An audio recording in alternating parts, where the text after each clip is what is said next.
বাবারে বাবা, বাজারে যে পরিমাণে বোম্বাই মরিচের দাম, আমি বোম্বাই মরিচ কিনে নিয়ে এসেছিলাম 2 হালি। সেখান থেকে কিন্তু 2টা মরিচ পেকে গিয়েছিল।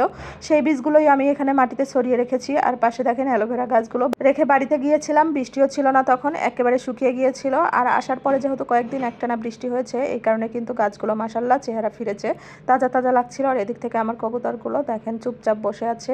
এখন যেহেতু ঝড় বাদলের দিন, কবুতরের চারপাশে কিন্তু প্লাস্টিক পলি ছিল, সেগুলো দিয়ে মুড়িয়ে দিয়েছি যেন পানিটা ভিতরে না আসে আর কবুতরগুলো ভিজে না যায়। যাই হোক, এটা কিন্তু কালকের ভিডিও, আজকে দিচ্ছি আর কি, সময়ের অভাবে দিতে পারিনি। আর বাচ্চাদের নিয়ে স্কুলে গিয়েছিলাম, সেখান থেকেই ফেরার সময় বাচ্চার স্কুলের কিছুটা ভিডিও ক্লিপ নিয়েছি। তো যাই হোক, এখানে কিন্তু আসার সময় দেখি এত সুন্দর সুন্দর এই ঝুড়িগুলো উঠেছে। এগুলো কিন্তু সন দিয়ে বানানো। আর আমি কিন্তু একটা কিনে নিয়েছি, অনেকদিন হলেও যদিও খুঁজছিলাম। আমার বড় মেয়ের স্কুলের সামনে ভ্যানে করে বিক্রি করছিল, তো আমার মনের আশাটা পূরণ হয়ে গেল। আর বাসায় এসে দেখি মিষ্টি আলু পলিথিনে অনেক দিন আগে রেখেছিলাম খাওয়ার পরে, আর এগুলোতে গাছ বেরিয়ে পড়েছে। আমি তো মহা খুশি। ইদানিং হলো ফেসবুক, ইনস্টাগ্রাম, টিকটকে ঢুকতেই পারছি না, ঢুকলেই শুধু এগুলোরই ভিডিও আসছিল সামনে। আর স্কিপ করলেও তারপরেও বারবার আসছিল, মনে হয় আমাকে দিয়ে বানিয়েই ছাড়বে এগুলো। তো যাই হোক, এক প্রকার বাধ্য হয়েই কিন্তু আমি বানিয়ে নিলাম। যদিও আমার মনে মনে শখ জেগেছিল ভিডিওগুলো দেখার পরে যে যদি মিষ্টি আলু থাকতো তাহলে আমি বানিয়ে ফেলতাম। আর আমি কিন্তু কিনে নিয়েও আসতে চেয়েছিলাম, বাসায় এসে যেহেতু খুঁজে পেয়েছি এই কারণে বানিয়েই ফেললাম। আমার মনে মনে একটু খুশি খুশি লাগছিল। যাই হোক, আমার আর মিষ্টি আলু কেনা লাগলো না, আর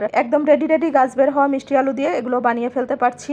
তো যাই হোক, এটা বানাতে কিন্তু তেমন একটা খরচও হয়নি আমার, আর এক্সট্রা করে কাচের বোতল বা বয়ামও কিনতে হয়নি। আমার প্লাস্টিকের বোতল ছিল, সেগুলোই কেটে নিয়েছি।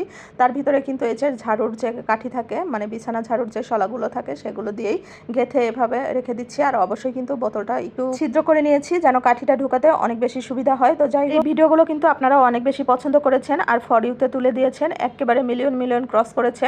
তো যাই হোক, এই কারণেই ভাবলাম আমিও বানিয়ে নিই, যেহেতু সামনেও আসছে আর আপনারা এত বেশি পছন্দ করেছেন। এই তো মিষ্টি আলুটা গাঁথা শেষ। এবার কিন্তু আমি ট্যাপের যে নর্মাল পানিটা থাকে ওটাই আমি ঢেলে দিচ্ছি, একদম মানে ছিদ্রর নিচ অব্দি দিতে হবে। আর মিষ্টি আলুটা কিন্তু অবশ্যই যেটুকুতে গাছ ছিল না ওটুকু কেটে রেখে দিয়েছি, ওগুলো আমরা সিদ্ধ করে পরে খেয়ে নেব। তো আমার রেডি কিন্তু এই মিষ্টি আলুর গাছটা।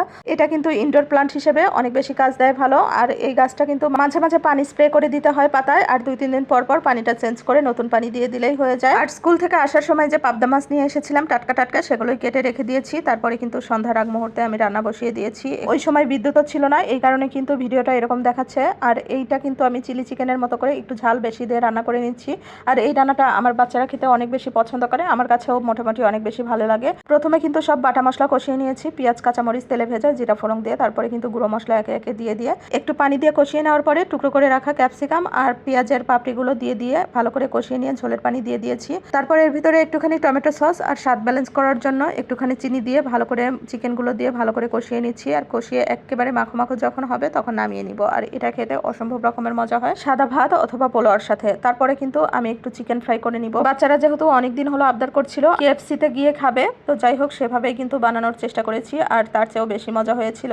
আর আমি কিন্তু প্রথমে আটাগুলো এভাবে শুকনো শুকনো করে ঝুরি করে নিয়েছি, আর একটা মিশ্রণ বানিয়ে নিয়েছি ময়দা আর কর্নফ্লাওয়ার মিক্স করে, তার সাথে গোলমরিচ গুঁড়ো আর মাংসের যেগুলো মশলা থাকে সবগুলো দিয়ে ওই মিক্সটা গুলিয়ে নিয়েছি পানি দিয়ে, যেহেতু বাসায় ডিম ছিল না। আর ওইটা দিয়েই হচ্ছে ময়দাগুলো ঝুরি ঝুরি করে রেখেছিলাম। আর চিকেনের সাথে মাংসের সব রকমের মশলা গোলমরিচ গুঁড়ো দিয়ে ম্যারিনেট করে রেখেছিলাম, সেটাই কিন্তু ওই ময়দার সাথে কোট করে আবার লিকুইডের সাথে ডুবিয়ে আবার কোট করে ভেজে নিয়েছি ডুবো তেলে। অনেক অনেক বেশি মজা হয়েছিল খেতে। চিকেন ফ্রাইগুলো কেএফসির চেয়েও অনেক বেশি মজা হয়েছিল। তো যাই হোক, আমরা কিন্তু সন্ধ্যাবেলা খাওয়া দাওয়া শেষ করে একটু বাইরে গিয়েছিলাম।